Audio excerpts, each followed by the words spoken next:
Hi friends, welcome back to my YouTube channel. Friends, ಎಲ್ಲರೂ ಹೇಗಿದ್ದೀರಾ? ನಾನಂತೂ ಚೆನ್ನಾಗಿದ್ದೀನಿ, ನೀವು ಚೆನ್ನಾಗಿದ್ದೀರಾ ಅಂತ ಅಂದ್ಕೊಳ್ತಾ ಇವತ್ತಿನ ಲಾಗ್ನ ಸ್ಟಾರ್ಟ್ ಮಾಡ್ತಾ ಇದ್ದೀನಿ.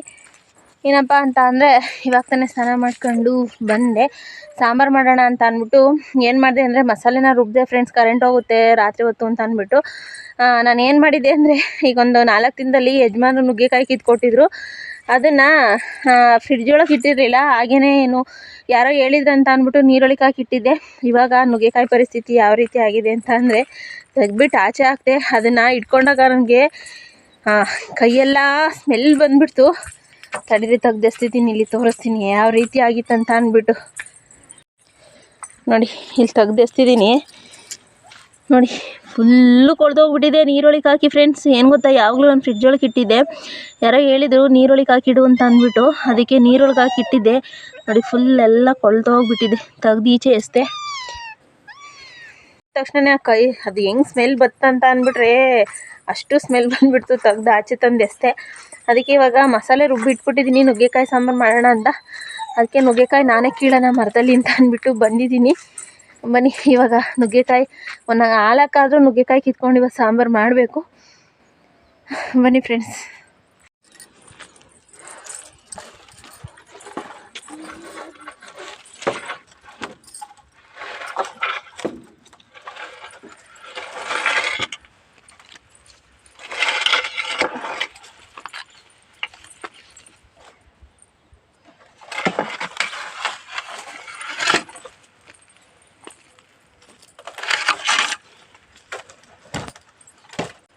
ಫ್ರೆಂಡ್ಸ್, ಏನಂದರೆ ಆ ಜಾವನ್ಗೆ ಬಂದುಬಿಟ್ಟು 2 ಡಬಲ್ ತಾರ ಹಾಕ್ಬಿಟ್ಟಿದ್ದಾರೆ.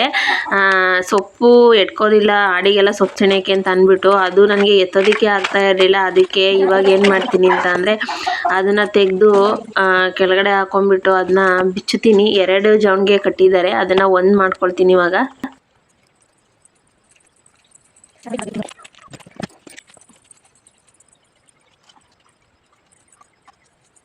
ನೋಡಿ, ಇಷ್ಟು ನುಗ್ಗೆಕಾಯಿ ಕಿತ್ಕೊಂಡಿದ್ದೀನಿ. ಸಾಹಸ ಪಟ್ಟಿದ್ದೀನಿ ಇಷ್ಟು ನುಗ್ಗೆಕಾಯಿ ಕಿತ್ಕೊಳ್ಳೋದಕ್ಕೆ.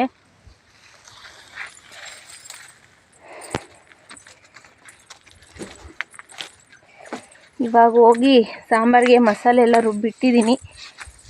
ಸಾಂಬಾರು ಮಾಡಬೇಕು. ಸೊಪ್ಪು, ನುಗ್ಗೆ ಸೊಪ್ಪಿತ್ತು, ಇದು ಇಲ್ಲಿ ಮಾಡಿಗೆ ಹಾಕ್ತೀನಿ. ತಲೆ ಬಾಚ್ಕೋಬೇಕು. ಸ್ನಾನ ಮಾಡಿದೆಲ್ಲ ಕೂದಲು ಒಣಗಿದೆ. ಇವಾಗ ಹೋಗಿ ತಲೆ ಬಾಚ್ಕೊಂಡು ಅಡುಗೆ ಕಾರ್ಯಕ್ರಮಗಳನ್ನ ಸ್ಟಾರ್ಟ್ ಮಾಡ್ತೀನಿ ಫ್ರೆಂಡ್ಸ್. ಗೊಂಬೆ ಫ್ರೆಂಡ್ಸ್, ಏನಂದರೆ ನುಗ್ಗೆಕಾಯಿ ತಗೊಂಡೋಗಿ ಮನೆಯೊಳಗೆ ಇಟ್ಕೊಂಡು ತಲೆ ಬಚ್ಕೊಂಡಿದ್ದು. ಹಬ್ಬದ ದಿನ, ಜಾತ್ರೆ ದಿನ ಹೂವು ತೊಗೊಂಬಂದಿದ್ದು. ಸ್ವಲ್ಪ ಹಾಗೇ ಇತ್ತು, ಹಂಗೆ ಫ್ರಿಡ್ಜ್ ಒಳಗೆ ಇಟ್ಟಿದ್ದೆ. ಇವತ್ತು ಮಡ್ಕೊಳಕ್ಕೆ ಅದಕ್ಕೆ ಗಳಿಗೆ ಕೂಡಿ ಬಂದಿದೆ. ನಮ್ಮ ಕೋಳಿಗಳೆಲ್ಲ ಅಲ್ಲಿ ಆ ಕಡೆ ಲಾಸ್ಟಲ್ಲಿ ಮೇಯ್ತಿದ್ದಾವೆ. ಓಡಿಸ್ಕೊಂಬರೋಣ ಅಂತ ಹೋಗ್ತಾ ಇದ್ದೀನಿ. 2 ಮೊಳನೇನ ತೊಗೊಂಬಂದಿದ್ದೆ ಅವತ್ತು. 1 ಮೊಳನ ಅವತ್ತು ಜಾತ್ರೆ ದಿನ ಮಾಡ್ಕೊಂಡಿದ್ದೆ. ಇನ್ನೊಂದು ಮೊಳ ಹಾಗೆ ಇಟ್ಟಿದ್ದೆ ಫ್ರೆಂಡ್ಸ್. ನಮ್ಮ ಗೊಂಬೆ ಓಡಿ ಬರ್ತಿದ್ದಾವೆ. ರೆಡಿ ಬಂದು ಹೆಂಗೆ ನಿಂತ್ಕೊಂಡು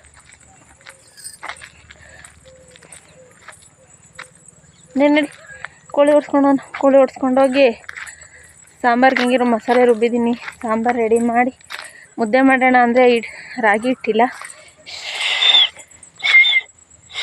ರೆಡಿ ರೈಸ್ ಮಾಡಬೇಕು. ಹಾಗೇ ಫ್ರೆಂಡ್ಸ್, ಇನ್ನೂ ಸ್ವಲ್ಪ ಒಬ್ಬಟ್ಟಿಂದು ಹೂರ್ಣ ಮತ್ತು ಮೈದಾ ಹಿಟ್ಟು ಮಿದ್ದಿಟ್ಟಿರೋದೆಲ್ಲ ಹಾಗೆ ಇದೆ. ನೋಡೋಣ, ಒಬ್ಬಟ್ಟು ಮಾಡೋದ್ರೆ ಮಾಡ್ತೀನಿ. ಶು ಶು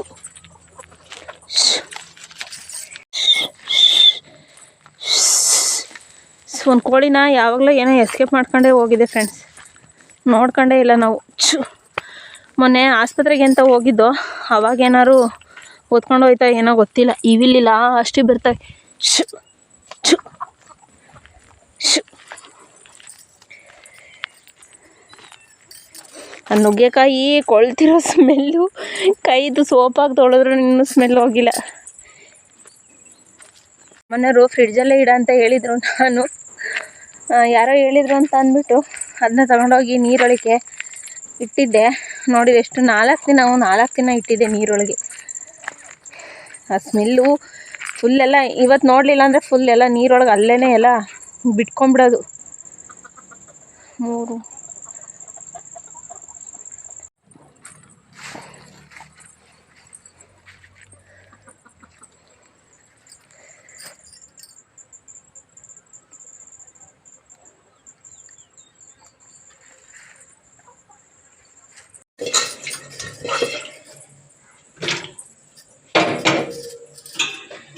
ಫ್ರೆಂಡ್ಸ್ ಏನಂದರೆ ನುಗ್ಗೆಕಾಯಿ ಎಲ್ಲ ಕಟ್ ಮಾಡಿ ರೆಡಿ ಮಾಡಿದ್ದೀನಿ. ಇವಾಗ ಸಾಂಬಾರು ಮಾಡೋದಕ್ಕೆ ಅಂತ ಬಂದಿದ್ದೀನಿ. ಟೈಮ್ ಬಂದು 7 ಗಂಟೆ ಆಗೈತೆ ನೋಡಿ. ನುಗ್ಗೆಕಾಯಿ ಫ್ರೆಂಡ್ಸ್ ಏನಂದರೆ ನನಗೆ ನುಗ್ಗೆಕಾಯಿ ಈ ಥರ ಎಳೆ ನುಗ್ಗೆಕಾಯಿಕಿನ್ನ ನನಗೆ ಈ ಥರ ಬಲ್ತಿರುತ್ತಲ್ಲ, ಒಳಗಡೆ ಬೀಜ ಎಲ್ಲ ಇರುತ್ತಲ್ಲ, ಈ ಥರ ನುಗ್ಗೆಕಾಯಿ ತುಂಬಾ ಇಷ್ಟ ಆಗುತ್ತೆ. ಕೆಲವರು ಈ ಥರ ತಿನ್ನೋದಿಲ್ಲ, ಆದರೆ ನನಗೆ ಈ ಥರ ಬಲ್ತಿದ್ರೆ, ಈ ಥರ ದಪ್ಪ ಇದ್ದರೆ ತುಂಬ ಇಷ್ಟ ಆಗುತ್ತೆ. ಪಟ ಅಂತ ಇವಾಗ ನುಗ್ಗೆಕಾಯಿ ಸಾಂಬಾರು ರೆಡಿ ಮಾಡ್ತೀನಿ. ಫ್ರೆಂಡ್ಸ್ ಏನಂದರೆ ನುಗ್ಗೆಕಾಯಿ ಸಾಂಬಾರಿಗೆ ನಾನು ಆಲ್ರೆಡಿ ಮಸಾಲೆ ಎಲ್ಲ ರುಬ್ಬಿಟ್ಟಿದ್ದೆ. ಯಾಕೆ ಅಂತ ಅಂದರೆ ಸಂಜೆ ನೈಟ್ ಆಯ್ತಂದರೆ ಇಲ್ಲಿ ಸ್ವಲ್ಪ ಮಳೆಗಳು ಎದ್ದೇಳೋ ಥರ ಆಗುತ್ತೆ. ಅವಾಗ ಏನು ಮಾಡ್ತಾರೆ ಅಂದರೆ ಕರೆಂಟು ತೆಗ್ದುಬಿಡ್ತಾರೆ, ಕರೆಂಟೇ ಕೊಡೋದಿಲ್ಲ. ಅದಕ್ಕೆ ನಾನು ಫಸ್ಟೇ ಮಸಾಲೆನ ಸಂಜೆನೇ ಎಲ್ಲ ರುಬ್ಬಿಟ್ಟಿದ್ದೆ. ಇವಾಗ ಟೈಮ್ ಬಂದು 7:15 ಫ್ರೆಂಡ್ಸ್ ಆಲ್ರೆಡಿ. ಅದಕ್ಕೆ ಇವಾಗ ಸಾಂಬಾರು ರೆಡಿ ಮಾಡಿಬಿಡೋಣ, ಸಾಂಬಾರು ಮಾಡಿಬಿಟ್ಟು ರೈಸ್ ಮಾಡೋಣ ಅಂತ ಅಂದ್ಬಿಟ್ಟು ಮಾಡ್ತಾಯಿದ್ದೀನಿ. ಮುದ್ದೆ ಮಾಡೋಣ ಅಂತ ಅಂದರೆ ರಾಗಿ ಹಿಟ್ಟಿಲ್ಲ. ಹಸ್ಬೆಂಡ್ ಹಂಗಾದ್ರೂ ಬೆಳಗ್ಗೆ ನೆನೆಸು ರಾಗಿ ತೊಗೊಂಡು ಹೋಗ್ತೀನಿ, ಮಿಲ್ಲಿಗೆ ಹಾಕಿಸ್ಕೊಂಬರ್ತೀನಿ ಅಂತ ಹೇಳಿದರು. ಆದರೆ ನಾನೇ ಮರ್ತುಬಿಟ್ಟಿದ್ದೆ. ಇವಾಗ ನೈಟ್ ಬಂದರೆ ಬೈತಾರೆ, ನೆನೆಸ್ಲಿಲ್ಲ ನೀನು ರಾಗಿ ತೊಗೊಂಡೋಗಿ ಮಿಲ್ಗೆ ಹಾಕಿಸ್ಕೊಂಬರೋದಕ್ಕೆ ಅಂತ ಅಂದ್ಬಿಟ್ಟು. ನಾನು ಈ ನುಗ್ಗೆಕಾಯಿ ಸಾಂಬಾರಿಗೆ ಸ್ವಲ್ಪ ಹುಣಸೆ ಹುಳಿನ ಹಾಕ್ತೀನಿ ಫ್ರೆಂಡ್ಸ್. ಹುಣಸೆ ಹುಳಿ ಹಾಕಿದ್ರೆ ಟೇಸ್ಟ್ ಒಂದು ಸ್ವಲ್ಪ ಚೆನ್ನಾಗಿ ಬರುತ್ತೆ. ಅದಕ್ಕೋಸ್ಕರ ಆಮೇಲೆ ಸ್ವಲ್ಪ ಹಿಂಗನ್ನ ಸೇರಿಸ್ತಾ ಇದ್ದೀನಿ. ಹಿಂಗಿತ್ತು ನುಗ್ಗೆಕಾಯಿ ಸಾಂಬಾರಿಗೆ ಸ್ವಲ್ಪ ಹಿಂಗೆ ಹಾಕಿದರೆ ತುಂಬಾ ಚೆನ್ನಾಗಿರುತ್ತೆ. ಇವಾಗ ಸಾಂಬಾರು ನಂದು ರೆಡಿ ಆಯಿತು. ಒಂದು ವಿಸಲ್ ಹೊಡೆದ್ರೆ ಸಾಕು.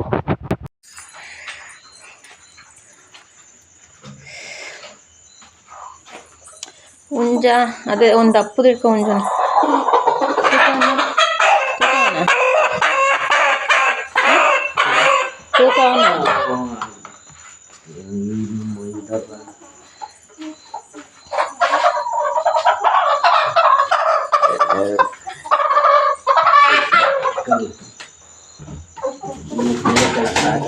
ಬೆಳೆ ನೀಟಾಗಿರ್ತಾವೆ, ಕಾಲು ಕಟ್ಟಾಗ್ಲಕ್ಕೆ.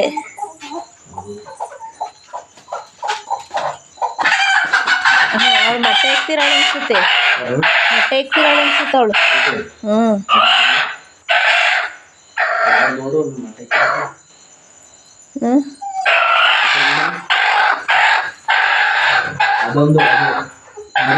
ಮರಿಕೋಳಿ ಒಂದು, ಮೊಟ್ಟೆದು ಮರಿಕೋಳಿದು ಎರಡು.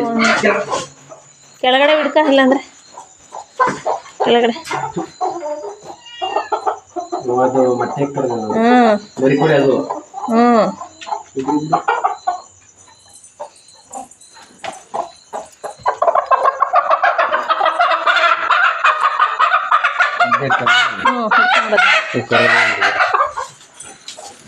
ಏಯ್ ಸುನಿ,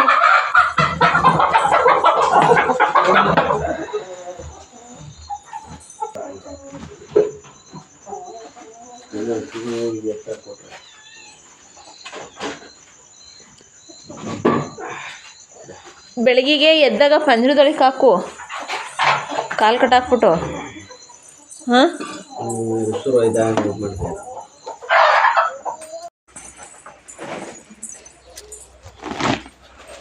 ಚೆನ್ನಾಗಿ ಮಾಡಿಸ್ಬೇಕು.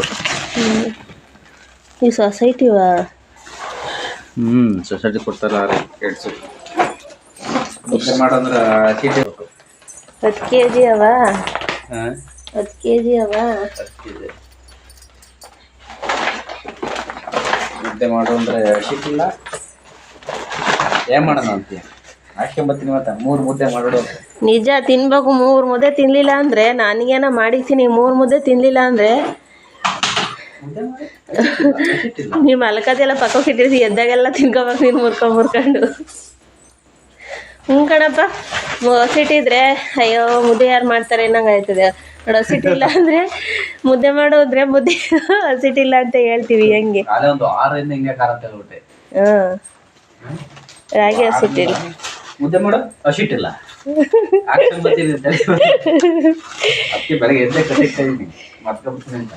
ಕಟ್ಟಿ ರಾತ್ರಿಯಿಂದ ಮುದ್ದೆ.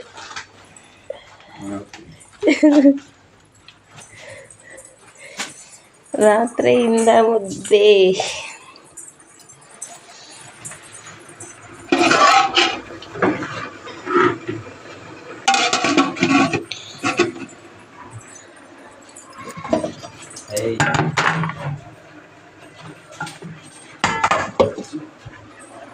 ಚೀಲ ಮಾರಕ್ಕೆ ತಂದೈತಿದ್ಯಾ?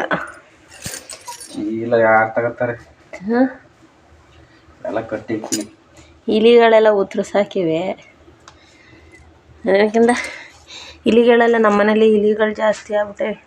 ಅದು ಬೇಕು. ಇಲ್ಲಿ ಇಡಿ ಅಂದರೆ ಅಲ್ಲಿ ಮನೆಗೆ ಹೋಯ್ತದೆ ಹಿಡಿಯೋಕ್ಕೆ. ಗೊಂಬೆ ಏನು ಮಾಡ್ತೀಯ? ಫ್ರೆಂಡ್ಸ್, ಏನಂದರೆ ಇವತ್ತು ಬೆಳಗ್ಗೆ ಬಂದು ತಿಂಡಿಗೆ ಎಗ್ ರೈಸ್ ಮಾಡ್ತಾ ಇದ್ದೀನಿ.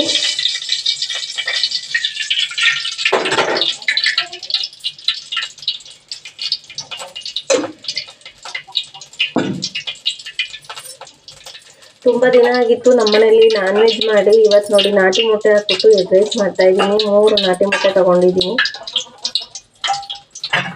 ತುಂಬ ದಿನ ಅಂದರೆ ಅಲ್ಲೇ 1 ಮಂತ್ ಆಗಿತ್ತು ನಮ್ಮನೇಲಿ ನಾನ್ ವೆಜ್ ಮಾಡಿ. ಏನಪ್ಪ ಅಂತ ಅಂದರೆ ಯುಗಾದಿ ಹಬ್ಬದಿಂದ ನಮ್ಮನೇಲಿ ನಾನ್ ವೆಜ್ ಮಾಡಿರಲಿಲ್ಲ.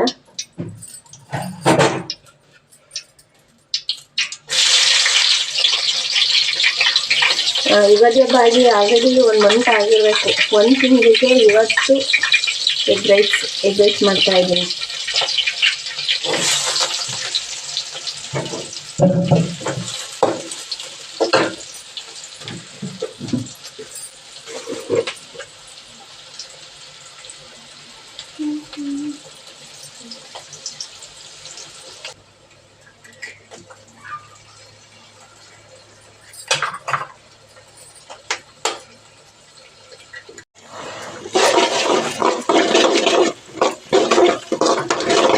ನಾಟಿ ಮೊಟ್ಟೆದು ಕಲರೇ ಏನೋ ಒಂಥರ ಚೆನ್ನಾಗಿರುತ್ತೆ ಮೊಟ್ಟೆದು. ಫ್ರೆಂಡ್ಸ್ ನೋಡಿ ಯಾವ ಕಲರ್ ಆಯ್ತಂತ.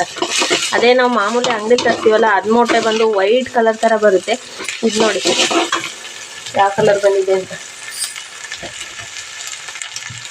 ಫ್ರೆಂಡ್ಸ್, ಮಧ್ಯಾಹ್ನಕ್ಕೆ ಬಂದು ಯಜಮಾನ್ರಿಗೆ ನುಗ್ಗೆಕಾಯಿ ಸಾಂಬಾರಿದೆ. ಅದಕ್ಕೆ ನಾನು ಇವಾಗ ಬೆಳಗ್ಗೆ ಎಗ್ ರೈಸ್ ಮಾಡಿ ಮತ್ತು ಮಧ್ಯಾಹ್ನಕ್ಕೆ ಅದೇ ರೈಸ್ ಆಗುತ್ತೆ ಅವ್ರಿಗೆ ಕೊಟ್ಟು ಕಳ್ಸೋದಕ್ಕೆ ಮಧ್ಯಾಹ್ನಕ್ಕೆ ಊಟಕ್ಕೆ ಅಂತ ಅಂದ್ಬಿಟ್ಟು ನಾನು ಐಡಿಯಾ ಮಾಡಿ ಎಗ್ ರೈಸ್ ಮಾಡೋಣ, ಮಧ್ಯಾಹ್ನಕ್ಕೆ ಸಾಂಬಾರಿದೆ, ಸಾಂಬಾರು ರೈಸ್ ತಗೊಂಡು ಹೋಗ್ತಾರೆ ಅಂತ ಮಾಡ್ತಾಯಿದ್ದೀನಿ. ಹಾಗೆ ಈ ಎಗ್ ರೈಸಿಗೆ ಸ್ವಲ್ಪ ಅಚ್ಕಾರದ ಪುಡಿ ಸೇರಿಸಿದ್ದೀನಿ ನಾನು. ಯಾಕೆ ಅಂತಂದರೆ ಹಸಿರು ಮೆಣಸಿನ್ಕಾಯಿನೂ ಹಾಕಿದ್ದೀನಿ, ಈ ಕಡೆ ಅಚ್ಕಾರದ ಪುಡಿನೂ ಸಹ ಸೇರಿಸಿದ್ದೀನಿ. ಇವಾಗ ರೈಸ್ ಹಾಕೊಂಡ್ಬಿಟ್ಟು ಫ್ರೈ ಮಾಡ್ತಾಯಿದ್ದೀನಿ. ಇರೋದಿಬ್ರಲ್ವ, ಹಾಗಾಗಿ ಎಷ್ಟು ಬೇಕಷ್ಟು ಮಾಡ್ಕೊಂಡು ಆಮೇಲೆ ನಮ್ಮ ಕೆಂದ ಬೇರೆ ಒಬ್ಬ ಇದ್ದಾನೆ. ಫೈನಲ್ ಇದಕ್ಕೆ ಕೊತ್ತಂಬರಿ ಸೊಪ್ಪ ಸೇರಿಸಿರೆ ರೆಡಿ ಆಯಿತು ಬಿಸಿ ಬಿಸಿ ಎಗ್ ರೈಸ್.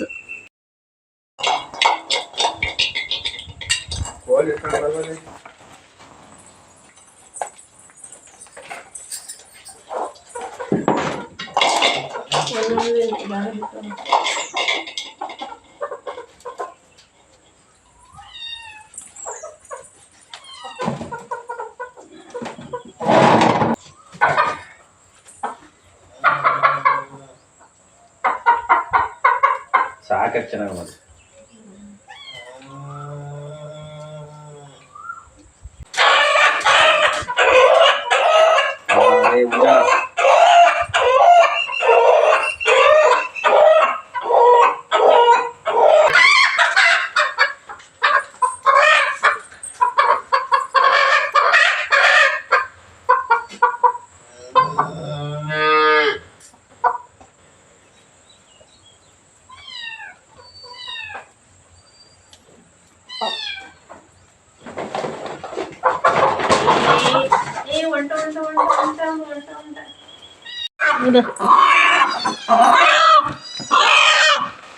ಮೂರು ಪ್ಯೂರ್ ನಾಟಿ ಕೋಳಿ.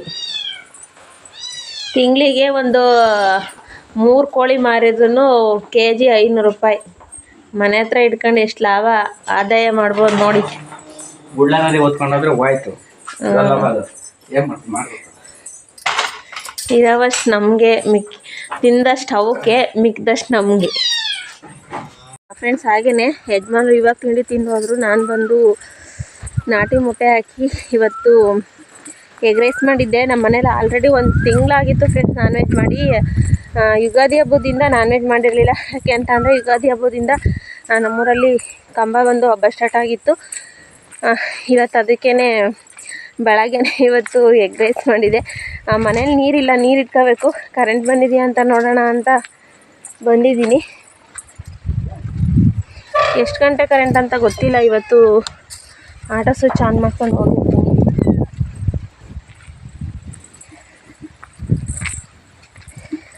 ನಾನು ಇವಾಗ ಹೋಗಿ ತಿಂಡಿ ತಿನ್ನಬೇಕು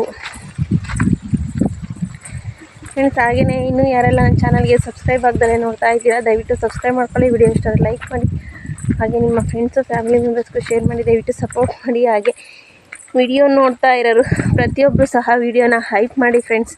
ನೀವು ಹೈಪ್ ಮಾಡೋದ್ರಿಂದ ನಮ್ಮ ವಿಡಿಯೋನ ತುಂಬ ಜನಕ್ಕೆ ರೀಚ್ ಮಾಡ್ತಾರೆ. ಆಮೇಲೆ ಇನ್ನೊಂದೇನಂತ ಅಂದರೆ ನಾಟಿ ಕೋಳಿ ಬಗ್ಗೆ ಹೇಳ್ಬೇಕಂತ ಅಂದರೆ, ನಾನು ಮನೇಲೇ ಇದ್ಕೊಂಡು ಸ್ವಲ್ಪ ನಾಟಿ ಕೋಳಿಗಳನ್ನ ಸಾಕಿದ್ದೀನಿ. ಏನಿಲ್ಲ, ಇಲ್ಲಿ ನಮ್ಮ ಕಡೆ ಬಂದು ನಾಟಿ ಕೋಳಿ ಬಂದು KG ಬಂದು 500 ರೂಪಾಯಿ ಏನೋ ಇದೆ. ತಿಂಗಳಿಗಲ್ಲಿಗೆ ಒಂದು 3 ಕೋಳಿ ಮಾರಿದ್ರೂ 3 ಕೋಳಿಯಿಂದ ಏನಿಲ್ಲ ಅಂದ್ರೂ ಒಂದು 4 kg ಅಥವಾ 5 kg ಬಂದೇ ಬರುತ್ತೆ.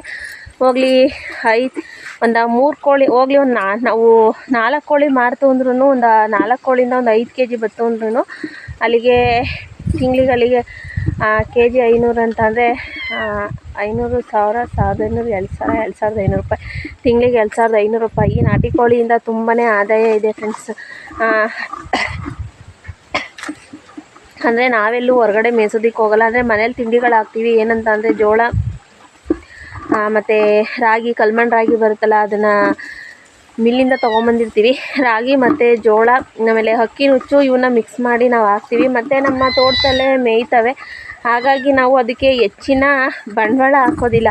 ಅದರಲ್ಲಿ ಆದಾಯನೇ ಜಾಸ್ತಿ ತೊಗೊಳ್ತೀವಿ, ಬಂಡವಾಳ ಕಮ್ಮಿ, ಆದಾಯ ಜಾಸ್ತಿ ನಮಗೆ ನಾಟಿ ಕೋಳಿಲಿ. ಅದೇ ಊರೊಳಗಿದ್ದರೆ ಈ ಥರ ನಾಟಿ ಕೋಳಿ ಸಾಕೋದಕ್ಕೆ ಆಗ್ತಾಯಿರಲಿಲ್ಲ. ಯಾಕೆಂದರೆ ಒಂದು ಮನೆ ಬಾಗಿಲಿಗೆ ಹೋಗಿ ಅವು ಇನ್ನು ಗಲೀಜು ಮಾಡ್ಬತ್ತಂದ್ರೂ ಎದ್ದು ಬಿದ್ದು ಜಗಳ ಆಡಬೇಕಾಗುತ್ತೆ ನಾಟಿ ಕೋಳಿ ವಿಷಯಕ್ಕೆ. ಹಾಗಾಗಿ ಇಲ್ಲಿ ಆರಾಮಾಗಿ ಅವೇ ಬೆಳಗ್ಗೆ ಎದ್ದು ನಾವು ಅವನ್ನ ಬಿಟ್ಟರೆ ಅವು ಇನ್ನು ಸಂಜೆನೇ ಬರೋದು ಮೇಯ್ಕೊಂಡು. ಇಲ್ಲಿಗೆ ಈ ವಿಡಿಯೋನ ಮುಗಿಸ್ತಾ ಇದ್ದೀನಿ ಫ್ರೆಂಡ್ಸ್. ವಿಡಿಯೋ ಇಷ್ಟ ಆದರೆ ದಯವಿಟ್ಟು ಲೈಕ್ ಮಾಡೋದಂತೂ ಮರಿಬೇಡಿ. Thank you friends.